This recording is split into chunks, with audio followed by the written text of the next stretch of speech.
here with Jess Guffian, correct? Uh-huh. Yes, she is the Central Indiana Regional Manager for Careportal, as well as a Communications Director for Hands of Hope, along with Nikki Manili here. Some of you might know who she is, but she acts as the primary point person for Careportal for Common Ground Northeast. Thanks, guys, for joining me on this. Appreciate it. Happy to be here. If for some who may have never heard of Careportal or may have heard of it, don't really know what they do, can you share a little bit about who you are, what you guys do, and how you guys came about? Yeah, so Careportal is a national organization. It's actually in 22 states and part of Canada. And they've served over 60,000 children nationwide. And in 2019, the very beginning of 2019, Hands of Hope became the local implementing partner for Careportal in the state of Indiana. We helped launch Careportal in January of 2019. So since then, we have spread to meeting needs all across Marion County. And then next month, we're also we're going to launch in Madison County, which is really exciting. So Careportal essentially connects churches and church members who want to help kids in crisis with the tangible needs that Department of Child Services has. So caseworkers at DCS put in the requests. Those get sent out to local churches, and they then can meet the needs of those families. So that's a little bit of an overview of just what Careportal is. Nikki, how long have you been connected with Careportal? We have been connected, Common Ground Northeast has been connected with Careportal since the beginning, since the launch, which just was a year ago. Mm-hmm. So we just celebrated our year anniversary, which is very exciting. So it was really important for us to support the effort because foster and adoptive care is something that's really a passion project for a lot of people in our congregation. So we wanted to make sure that we were a part of that and supporting Hands of Hope in this initiative. Jess, it sounds like kind of being still fairly new. It seems to be growing and kind of catching fire a little bit. Can you share a little bit about what's happened over the past year? Yeah, so in the past year, we've grown quite a bit. We first launched in just the northeast quadrant of Marion County, and our focus was strictly preventative care. So when I say preventative care, I mean we were trying to make sure that children who didn't need to enter the foster care system had everything they needed within their home to stay with their biological families. In Indiana, we have a lot of children who have been entering foster care out of what Hands of Hope has started to refer to as poverty neglect. So essentially, they have wonderful families who want to take care of them. They just don't have the resources that are needed. So maybe they're missing like a bed or a crib or adequate food, just something that's very tangible that the church can easily provide. Now we know that the community wants to help. They just don't know these needs exist. And so it helps make that connection. So as far as growth, we have moved from just that quadrant of Marion County to all of Marion County. And then about, I don't know, maybe more than 6 months ago, we started talking to churches in Madison County because DCS had come to us and said, you know, that's the second county that has the most needs. So it's been pretty cool to see just the word get out and to see the excitement grow. I can't wait to see how much more we grow in the future. But we've grown in requests too. So since COVID-19 has kind of shaken our world, we've realized how many families are in need, especially in Marion County right now where we're still meeting needs. So we've seen the number of requests increase quite a bit. We're seeing also the purpose behind the request has grown. So we are not just limiting to that prevention care. It's still our main focus. But during this crisis, we've opened it up to any family that DCS comes in contact with that might need help. And so we've met a lot of requests recently for parents of young children who have lost their jobs because of the virus and just being there during this time. That's awesome. So Nikki, you being our primary point person at a church to basically get all of these needs out to the congregation, let them know. Can you describe a little bit of that process and kind of what you see come through and how we meet those needs?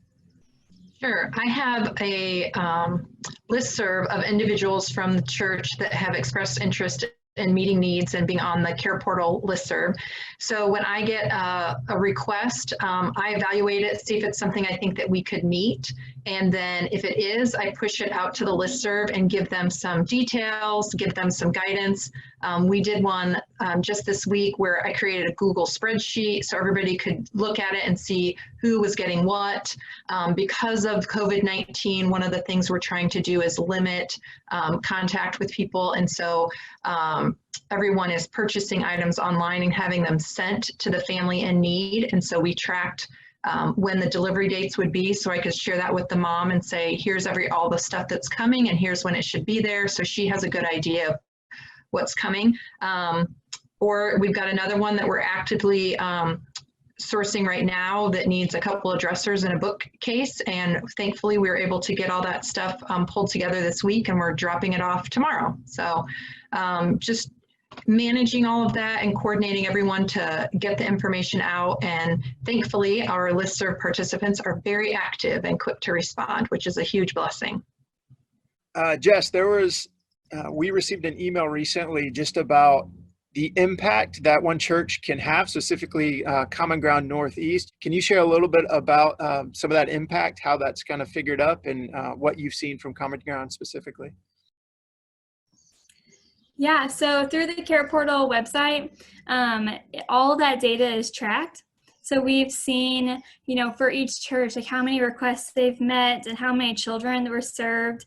That's also calculated the economic impact that's been given from that church. So that part's really interesting. It's not just the amount that might have taken to, acquire the items needed for the family. It also takes into consideration, if that meeting a request for a bed has kept a child out of foster care, it helps to track, how much money is that saving in the long run by not having that child in foster care for 1, 2, several years, that sort of thing. But the other thing that's really stuck out about working with Common Ground is that I've had several members of DCS reach out to me and just comment on how great it's been to work with you all, to work with your volunteers and how encouraged they have felt. So that's another layer of Careportal where you guys are making a really big difference. That's awesome. Now, recently, I don't know, we've been commissioned, ordained, something new, right? Called a Connection Church, correct? Can you describe a little bit about what that is? Yeah, so through Careportal, not only can churches get involved with meeting needs, but also individuals in the community. But that really can't happen unless they have a connection church. And so to give an example of what that might look like, maybe a request comes in for a larger item that none of the churches have. Say it's a washer and dryer, because I feel like we get that all the time and we're always scrambling to find one. Maybe there's an individual who has signed up to be part of our community at Careportal who is about to get rid of their washer and dryer, and they want to meet that request.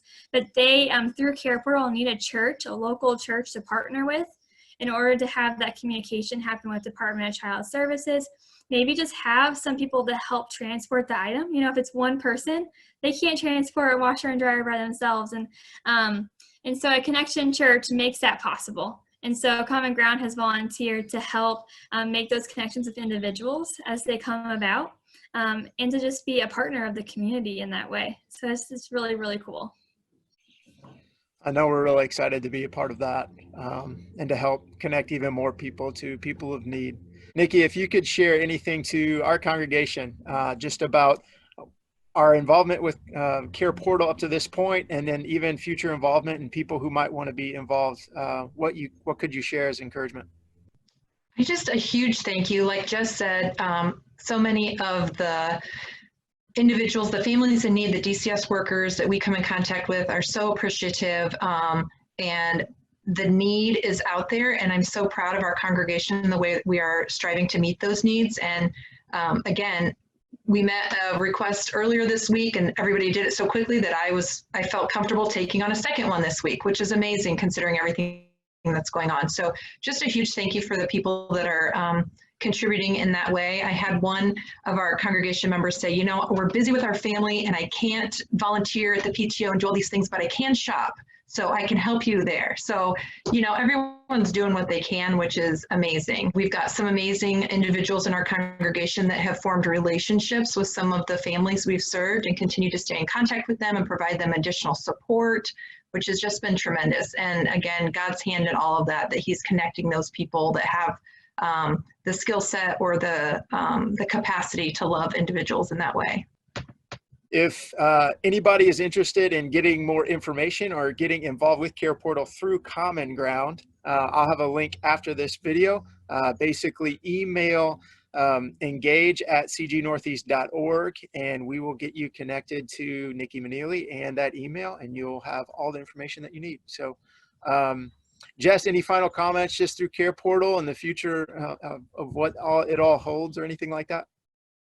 No, just thank you. Thank you to Common Ground. Thank you to Nikki for all the work that you've put in to helping get these requests met. And just thank you. You guys have been amazing to partner with. And like Nikki said, it's been really incredible to see how some of these requests have turned into really lasting relationships where your church is making a huge impact on individual families in our community. And something I've been saying more recently is it's not just an impact for right now. This is breaking cycles of poverty. It's breaking cycles of hurt and pain. Like, this is something where these relationships you guys are building is creating generational change for a lot of families. So just thank you for all you guys are doing.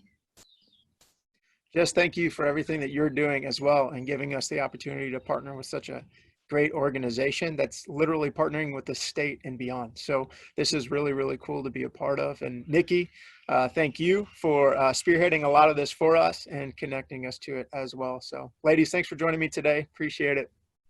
Thank you. Have a good afternoon.